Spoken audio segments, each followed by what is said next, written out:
ನಿಮ್ಮ ಮತ್ತು ಯಶ್ ಸರ್ ಅವರ ಆ ಬಾಂಧವ್ಯ ಇದೆಯಲ್ಲ ತುಂಬ ವರ್ಷಗಳ ಹಿಂದಿಂದು. ನೀವು ಹೇಳಿದ್ರಿ ಹಿಂದೆ ಸೀರಿಯಲಲ್ಲಿ ಮಾಡಬೇಕಾದ್ರೆ ಗೊತ್ತು ಅಂತ ಹೇಳಿ ಅವರು. ಆವಾಗ ಯಶ್ಗೂ ಈಗಿನ ಯಶ್ಗೂ ಏನು ಬದಲಾವಣೆಯನ್ನು ನೀವು ಕಂಡ್ರಿ? ಆವಾಗ ಆವಾಗ 100ಕ್ಕೆ 100 ಇತ್ತು ಹಠ. ಈಗ 100ಕ್ಕೆ 1000 ಕೂತಿದೆ. ಅಂದರೆ ಥಿಂಕ್ ಬಿಗ್ ಅನ್ನೋದು ಎಲ್ಲರೂ ಮಾತಾಡ್ತಾರೆ, ದೊಡ್ಡದಾಗಿ ಯೋಚನೆ ಮಾಡು, ಸ್ವಲ್ಪ ವರ್ಕೌಟ್ ಆದರೂ ಗಿಟ್ಟುಬಿಡುತ್ತೆ ಅಂತ.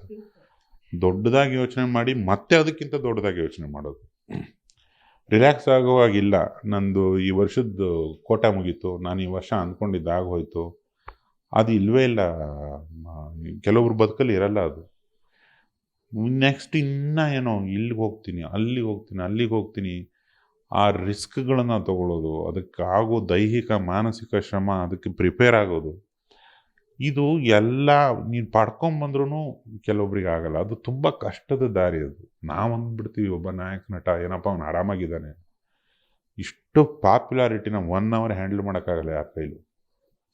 ಒಬ್ಬ ಸೆಲೆಬ್ರಿಟಿ ಕರ್ತವ್ಯ ಏನು ಅಂದರೆ ಯಾರನ್ನೂ ಹರ್ಟ್ ಮಾಡದೆ ಎಲ್ಲರನ್ನೂ ಉಳಿಸ್ಕೊಂಡು ಮತ್ತೆ ಮತ್ತೆ ಮತ್ತೆ ಬೆಳೀತಾನೆ ಹೋಗಬೇಕು. ಒಬ್ಬ ಸೆಲೆಬ್ರಿಟಿ ಒಂದು ಹೆಚ್ಚು ಕಮ್ಮಿ ಏನೇ ಜನತೆಗೆ ಹರ್ಟ್ ಆಗೋದು ಏನೋ ನಡ್ಕೊಂಡ, ಅಥವಾ ಜನತೆಗೆ ಹರ್ಟ್ ಆಗೋ ಒಂದು ಸಿನಿಮಾನೇ ಮಾಡ್ದ ಅಂದರೆ ಅದರ ರಿಕವರಿ ಬಹಳ ಕಷ್ಟ ಆಗ್ತದೆ. ಪ್ರತಿ ಕ್ಷಣ ಏನಾರು ಒಂದು ಕನಸು ಕಂಡೆ ಅಂದರೆ ಪ್ರತಿ ಕ್ಷಣ ನೀನು ರಿಸ್ಕ್ ತೊಗೊಳಕ್ಕೆ ರೆಡಿ ಇರಬೇಕು. ಆ ಕನಸನ್ನು ಅಚೀವ್ ಮಾಡೋದಕ್ಕೆ ಅಷ್ಟು ಶ್ರಮ ಕೇಳುತ್ತೆ. ಅಷ್ಟು ಜಿಮ್ಮಿಗೆ ಹೋಗಿ ಕಬ್ಬಣ ಎತ್ತಬೇಕು. ಒಂದು ತುತ್ತು ತಿನ್ಬೇಕಂದ್ರೆ ಯೋಚನೆ ಮಾಡ್ಬೇಕು ನಟರು. ಈ ಮುದ್ದೆ ತಿಂದರೆ ಎಷ್ಟು kg ಏನಾಗುತ್ತೆ ನನ್ನ ದೇಹ, ನನ್ನ ಮುಖ ಏನಾಗುತ್ತೆ. ನಿದ್ದೆ ಕೂಡ ತೂಕ ಹಾಕಿ ನಿದ್ದೆ ಮಾಡೋಕ್ಕೆ ಆಗೋದಿಲ್ಲ, ಅಷ್ಟು ಟೆನ್ಷನ್ಗಳಿರ್ತವೆ. ಆ ನಿದ್ದೆನೂ ಔಷಧದ ಥರ ತಗೋಬೇಕು.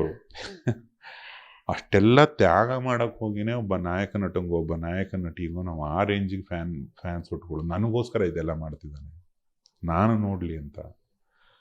ಅದನ್ನೆಲ್ಲ ಮಾಡಿ ಆ ಜರ್ನಿಗಳು ಹಂಗೆ ಸುಮ್ಮನೆ ಯಾರೋ ಹೋಗಿ ರಾತ್ರೋರಾತ್ರಿ ರಾಜಾಧಿ ರಾಜ ಆಗೋದಕ್ಕಾಗೋದಿಲ್ಲ. ಅದೆಲ್ಲ ಕಷ್ಟಪಟ್ಟಿರೋದನ್ನು ನಾವು ಹತ್ತಿರದಿಂದ ನೋಡಿರೋದು.